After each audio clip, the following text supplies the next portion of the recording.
बोली बोली सरस्वती माता की।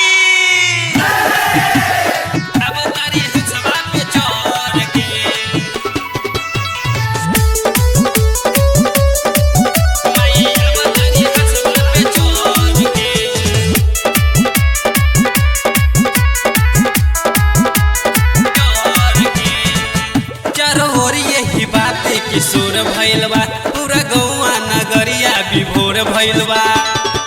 चारों ओर यही बात किशोर भइल बा पूरा गौवा नगरिया विभोर भइल बा। सपने में जे दिलवा दौड़ के नींद टूटल त देखनी बहर के मैया बतारी हंसवा पे चढ़ के। नींद टूटल त देखनी बहर के मैया बतारी हंसवा पे चढ़ के।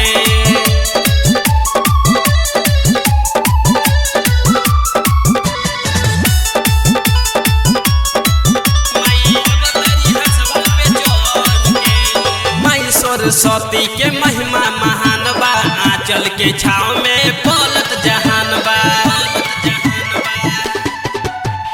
माई सरस्वती के महिमा महान बा आंचल के छाव में पलत जहान बा।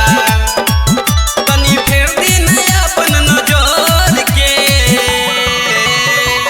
नींद टूटल त देखनी बहर के मैया गईनी हंसवा पे चढ़ के।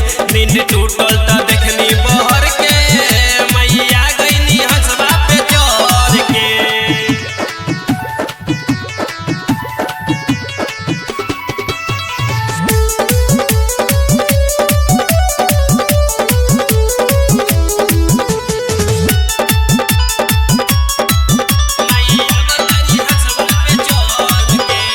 रंगीला राम वाला करी पूजाई इनका पे माई तू होखिया सहाई। इनका पे माई तू होखिया सहाई। रंगीला राम वाला करी पूजाई इनका पे ये माई होखिया सहाई। माई कदी खुशहाल नगर के नींद टूटल त देखनी